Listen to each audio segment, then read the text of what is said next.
They say Dracula was the monster. What if the real monster was his brother? The one who smiled beside him, shared his childhood dreams, and later led armies to destroy him. What if betrayal doesn't start with hatred, but with love twisted into submission?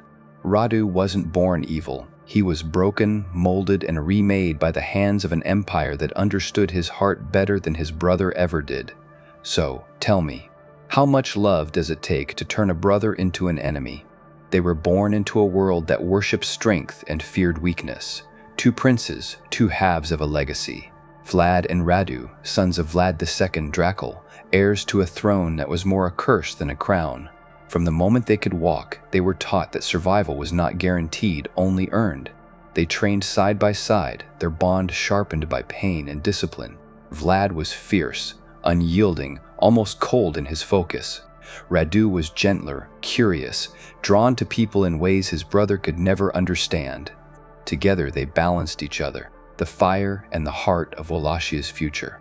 Their father ruled a fragile land caught between two empires, Hungary to the west and the Ottomans to the east. To the world, Wallachia was a border, a place where loyalty could shift with the wind of war. To Vlad Dracula, it was a chessboard, and his sons were his greatest pieces. He believed strength was forged through struggle, so he raised them with the kind of love that hurt. A love that demanded they never bend, never break, and never trust easily. Vlad absorbed that command like scripture. Radu questioned it quietly. That difference would define their fates. In those early years, before history turned them into symbols, they were simply brothers. They dreamed of ruling together, of restoring pride to their people, of proving to their father that they were more than pawns. They made promises that only children could make, unshakable, eternal, naive. But every promise comes with a test, and their test came far too soon. When their father was forced to send them as hostages to the Ottoman court, it wasn't a gesture of peace, it was a declaration of submission. Vlad's jaw hardened. Radu's eyes dimmed. They didn't know it yet, but that moment was the fracture that would never heal. One brother would fight to escape the empire. The other would learn to belong to it, and though they didn't know it then, the road that began with loyalty would end in betrayal. Because in Wallachia, princes didn't get to choose their enemies. Sometimes fate chose for them, and it chose blood against blood. They were barely more than boys when the empire came for them. Two princes taken from their homeland and handed to strangers, not as guests, but as guarantees. The Ottomans called it diplomacy. Vlad called it what it was, a cage. Radu, however, hesitated to see it that way. He wanted to believe it was temporary, that obedience might buy survival, that perhaps kindness existed even here. That belief would be the first weapon used against him. In the Ottoman court, every glance, every word, every silence carried meaning. The boys learned that quickly. Vlad bristled at the guards, refused to bow, refused to eat their food unless forced. He watched everything with suspicion, memorizing faces, counting exits. Radu was different. His instinct wasn't to fight, it was to adapt. He smiled when spoken to, asked questions, tried to understand the people who held them. He didn't know that curiosity was the first crack in the armor of loyalty. Where Vlad's defiance earned him punishment, Radu's gentleness earned attention. The courtiers whispered that he had the eyes of an artist, the heart of a poet, a dangerous compliment in a world ruled by conquerors. The Sultan's advisors saw potential. They didn't need to break him with fear. They could shape him with affection. They could turn love into loyalty, and loyalty into control. Radu's first lessons were not in politics or warfare, but in charm and obedience. He was praised for his manners, his intelligence, his ability to listen. The Ottomans treated him not as a prisoner, but as a guest, one who simply needed to forget who he had been. They gave him clothes finer than he'd ever worn, food richer than his homeland could offer, and words that soothed the ache of displacement. Slowly, he stopped flinching when they spoke to him in Turkish. He began to answer in the same tongue. Vlad watched this with disgust. "They are softening you," he whispered one night. "They will own you if you let them." But Radu didn't answer. The truth was, he was tired of resisting a world that didn't care for resistance, tired of being punished for survival, tired of feeling alone. And when someone finally treated him with warmth, he mistook it for safety. It wasn't safety, it was strategy. The Ottomans understood something his father never did, that fear creates enemies, but affection creates followers. They gave Radu what Vlad never could: validation.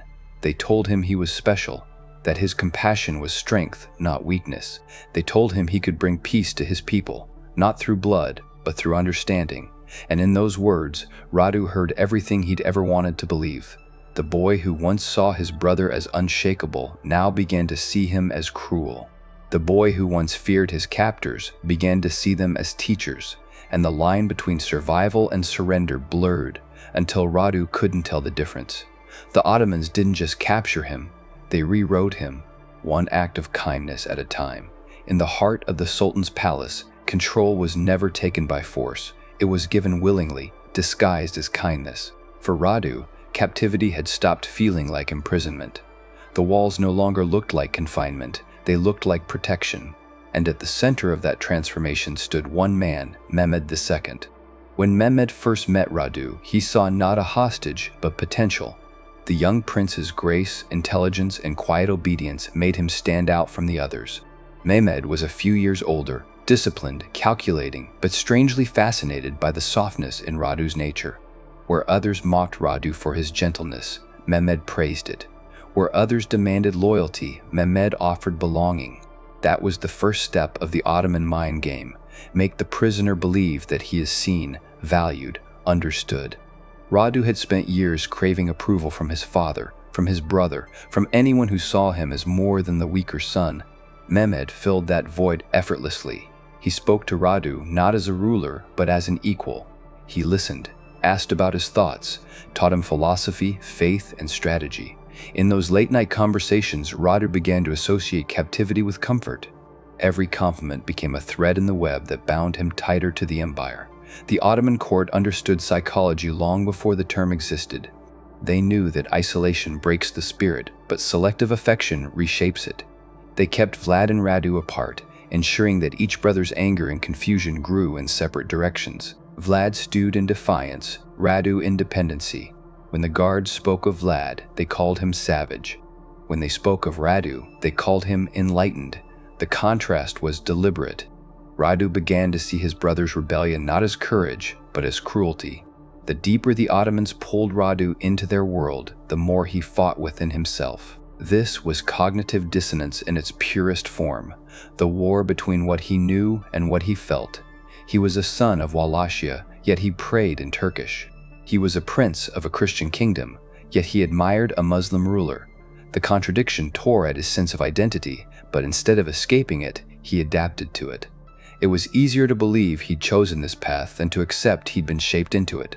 Over time, Radu's loyalty ceased to be a mask, it became instinct. Mehmed's affection evolved into influence, and influence turned to control. What began as mentorship became dependence. Radu no longer acted out of duty to his family or his homeland. He acted out of devotion to the man who made him feel whole in a world that had taken everything from him. By the time he realized it, there was no turning back. The Ottomans hadn't broken Radu. They'd rewritten him. He didn't need chains anymore. He carried them in his mind, polished and disguised as love. When news reached the Ottoman court that Vlad had escaped captivity, the air shifted. Radu froze when he heard his brother's name whispered among the guards. The boy who once shared his bread and secrets was now a man reclaiming a throne. Wallachia had a ruler again, Vlad III, son of Dracula. To the Ottomans, he was an enemy reborn. To Radu, he was everything he'd tried not to remember. They called him Vlad the Impaler. The stories came quickly and brutally. Turkish envoys impaled along the border, traitors displayed like warnings carved into the land itself. To the empire, he was a monster. To Radu, he was proof that pain could become power. Part of him admired that ruthlessness, the same part that had always envied his brother's certainty. But another part, quieter and wounded, whispered something else. He escaped. I didn't. Radu often sat in the palace gardens, his thoughts louder than the world around him. He would imagine writing to Vlad, though he never sent a single word. Brother, they call you cruel, they call me loyal. But what if both are true? You fight for freedom. I fight for peace. Yet neither of us is free. He could almost hear Vlad's reply. Peace without freedom is submission, Radu. They own you because you let them. The words stung even in his imagination. But Radu also knew Vlad's peace came from cruelty, and cruelty had always frightened him. He had grown up believing love could fix what violence destroyed. Now, surrounded by the same empire that had raised and caged him, he wasn't sure which was worse, to be feared or to be forgotten. Mehmed saw the turmoil and used it. "Your brother has chosen the path of beasts," he told Radu softly. "You can choose the path of kings." Those words slipped into Radu's heart like poison wrapped in silk. The more he tried to defend Vlad, the more the Sultan reminded him of what Vlad had become. "He impales men to prove strength," Mehmed said. "But true strength is controlled discipline, mercy." It was a perfect manipulation designed to make Radu feel moral, superior, even enlightened. Still, at night, Radu dreamed of the boy Vlad once was, the brother who taught him to ride, to fight, to never bow. That memory clashed with every praise he received in the Ottoman court. Each compliment from Mehmed built a new wall between him and his past. Every act of obedience buried a piece of who he had been. The truth was unbearable. Radu no longer knew which side he belonged to. He had become a man divided between affection and guilt, loyalty and longing. And though his chains were invisible, they tightened every time he heard his brother's name. Vlad fought the empire with steel. Radu fought it within himself, and that battle would last far longer.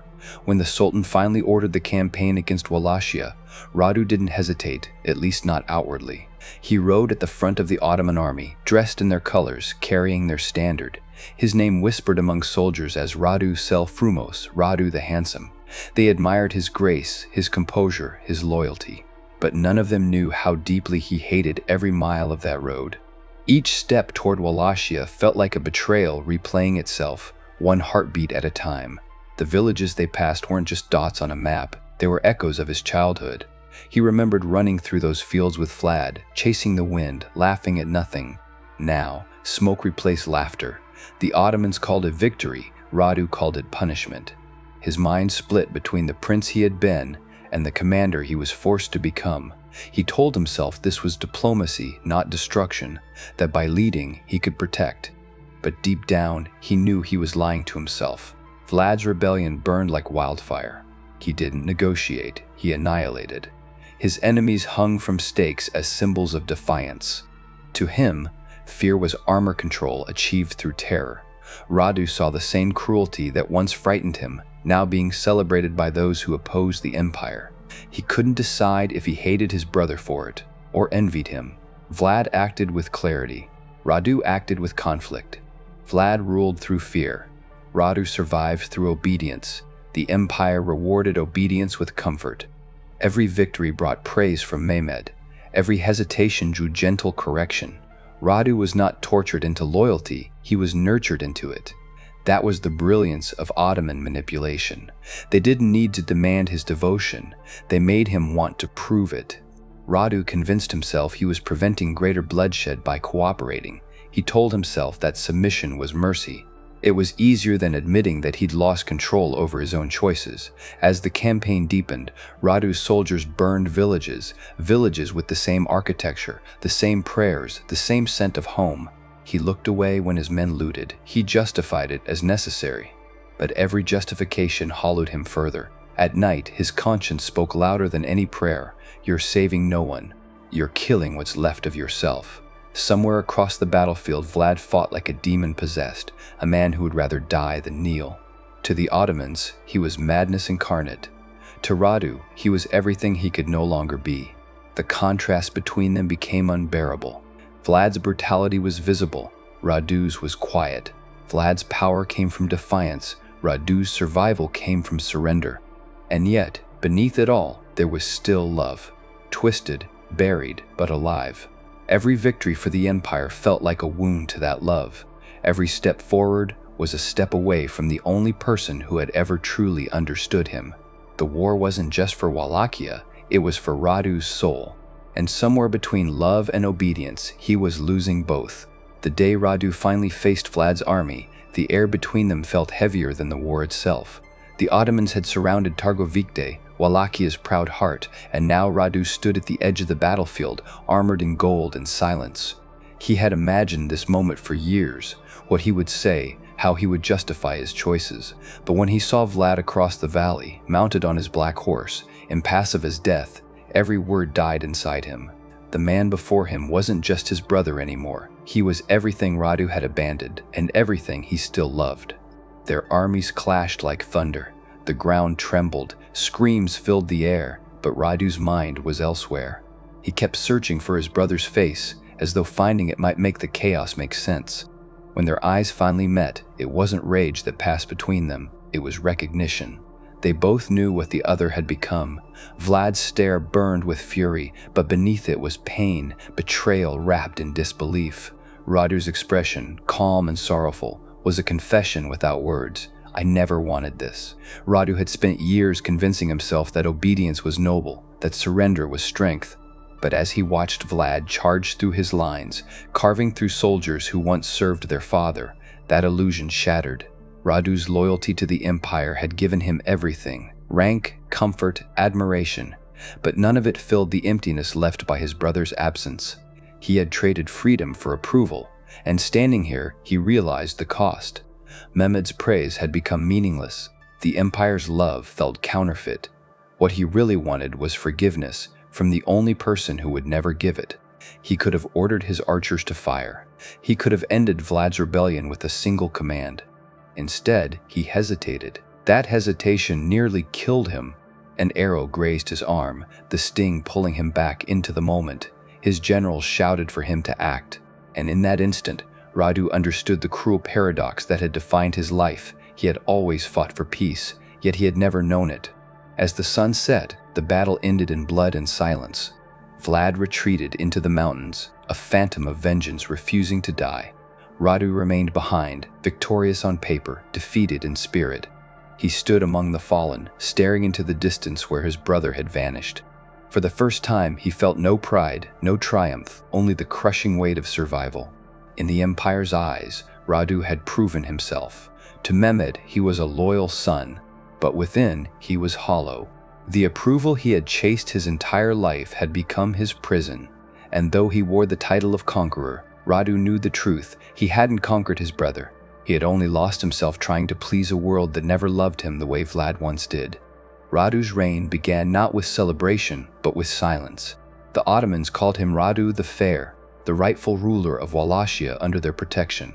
They sent riches, banners, and promises of peace. But behind those gifts was the same truth Radu had carried all his life. He was still a guest in someone else's empire, even on his own throne. The people bowed out of duty, not devotion. To them, he was not a liberator. He was the Sultan's shadow, and no matter how much power he held, he could not escape the feeling that every crown he wore was borrowed. His rule was marked by restraint. There were no mass executions, no forests of impaled men, no waves of terror. Radu governed with the diplomacy and calm the Ottomans had taught him, believing that mercy would heal what brutality had destroyed.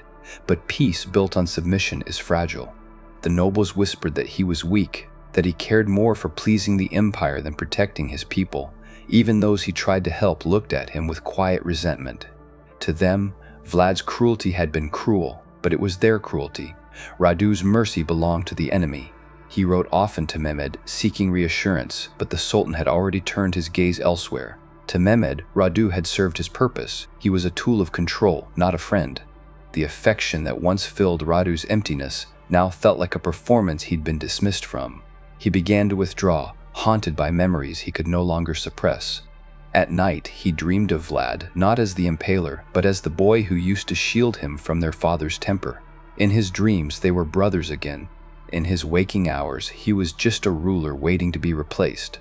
When the plague struck, it moved through his court quietly and efficiently, like fate collecting a debt. Radu fell ill, alone in his chambers, attended by servants who spoke his name without reverence. Mehmed sent no messenger, no prayer, no farewell. In his final moments, Radu asked for a candle to be lit, not for the Empire, but for Vlad. "Tell him I never stopped being his brother," he whispered, though no one would ever deliver that message. History wrote his death in the margins. A note, a footstep beside the legend of Dracula. He was not remembered as a tyrant or a savior. He was remembered as the man who stood between them, a reflection of what happens when love is used as a weapon. Radu died quietly. Vlad died violently. But both were victims of the same game. Two brothers shaped by fear, divided by power, and consumed by loyalty. And as history chose sides, it forgot the truth. Neither could escape. History remembers monsters and heroes, but sometimes both are born from the same wound. In the end, Radu's story isn't one of victory, it's a quiet tragedy. He tried to be loyal, gentle, and understanding in a world that worshipped fear. He wanted peace but became a prisoner of it. Vlad chose power and was remembered. Radu chose love and was forgotten. History paints one as a monster and the other as a pawn, but what if both were victims of the same wound? What if loyalty in the wrong hands is just another form of chains? So tell me, between the two brothers, who was truly free?